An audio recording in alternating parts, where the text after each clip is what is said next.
Welcome back to Afternoon Express, where I don't know about you ladies and gentlemen, but I'm ready for dessert. Now, since we are on the topic of classic winter warmer puddings today, no one can debate that Malva pudding is one of those top 5 most favorites here in Mzansi. And because it's almost everyone's fave, we're showing you how to make it and how best to serve it with Clover Classic custard, of course. Now, Dumi, this is a perfect pairing. I mean, I just want you to take a good, healthy slice. Yeah, because I was not going to start the segment without taking a piece, Palisa, because what is better than a beautifully moist Malva pudding with some custard on the top, Palisa? Oh, that, Chef, do you agree nothing with me? better, yeah. Nothing better. Simple.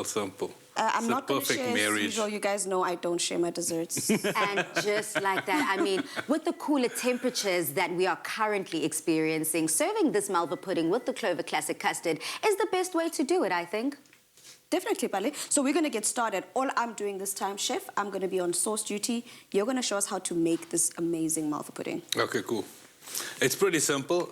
We've got our dry ingredients Yeah, over that's here. what the chefs say. It's pretty simple. The dry The ingredients. salt, your bicarb, and your flour, which you're going to whisk together. Okay. And then over here, I've got some sugar, butter, egg, vanilla, apricot jam that we're just going to sort of cream together or whisk up into a smooth sort of batter-like consistency. Add our vinegar in there. The vinegar has a sort of reaction with the bicarb that activates it and it aids in the leavening of the actual Malva pudding when you put it together. Okay. If you leave one of the other out, it actually doesn't really rise up because it doesn't have that chemical reaction when it's cooking. So So you that's a have good to- tip. You need the vinegar with the bicarb. To activate it. Yes, and then we got a Lovely. bit of milk over here. And I'm doing the sauce side, and I'm keeping it saucy over here. So all I've got is I've got some sugar, some butter, some milk, and I've also got some cream. And I think this is the classic, how it's normally made. Oh, yes. But if you want to, you could definitely add flavors. I mean, recently I made a Malva pudding for a gathering, and I actually decided to flavor it with some orange juice. So I put orange juice in place of the apricot jam. I put in some orange juice in there, and then I also put some orange juice in the actual sauce. So instead of adding the milk there, I actually put the orange juice with the cream and the butter and the sugar, and I have to say, Oh, it's lovely. that was amazing. I almost want to call the guests that you were cooking for and say, did it work? Because it sounds sensational. It was, Balas, and like Yeah, you it say, is. we're keeping that vitamin C, right, Chef? Yeah, and you basically can put anything. I've made a lemon verbena Malva pudding, a bergamot Malva pudding, and that's like the sort of a wild berry one. So it doesn't matter what. You could substitute the milk and add the cream and then your sugar, and then you could literally just have that flavorant with the milk or the cream and pour that over your Malva pudding. Whatever you decide Because to your go Malva for. pudding's so neutral. Whatever it soaks up is going to be the flavor at the end of the day. Now, as you are adding that egg, I've already sifted through my dry ingredients here. It was pretty simple, easy to go. So I'm going to hand that over to you. And if I just were to ask you the question that I think is on everyone's lips, what makes Malva pudding everyone's favorite? Why is it just such a classic? Oh, it's just that warm, that especially in winter, because you get it straight out of the oven. You got this warm custard, you got this warm Malva pudding. It's just soaked up all of its syrup. I don't know. It's just a South African thing. It's like braaiing. How can you ever like compare it? It's like, you know. Yeah. It's what makes us South African. So, Dumi, you have added a good dollop of it, but that Clover Classic custard, would it also go deliciously with the sauce that you've created? Definitely. In fact, Balisa, that's a great idea, because if we're keeping it custard, why not add some custard into the actual sauce itself, right? Are you able to do that? You are, Balisa, because all we're doing here is we're adding flavor on flavor on flavor. Yep. And yes, our sauce is nice and delicious on its own, but why not add a classic to it and take it up a level? Because like we said, Clover Classic can be added onto a dessert, onto a dish, inside a dessert. You basically do with it as you please. So that's, in fact, who's the chef here in this kitchen? I mean...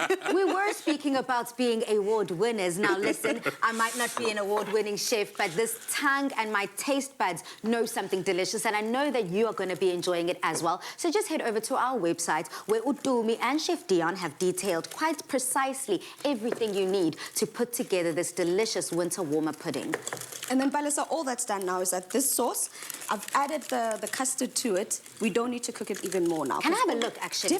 And you are such a clever girl. I'm so Yeah, proud I of really you. want to see, because, you know, Chef, I was saying that, yeah, you can add this, but it just, in my mind, because I've never seen it put together before, sometimes I don't know how it's going to come together, but this looks delicious. And this is basically what creating recipes and food is all about. Wow. Something Yeah. comes to your head, it turns out amazing or bad. You know but in what's this case, you know what's really nice as well? Because if you think about it, your sponge.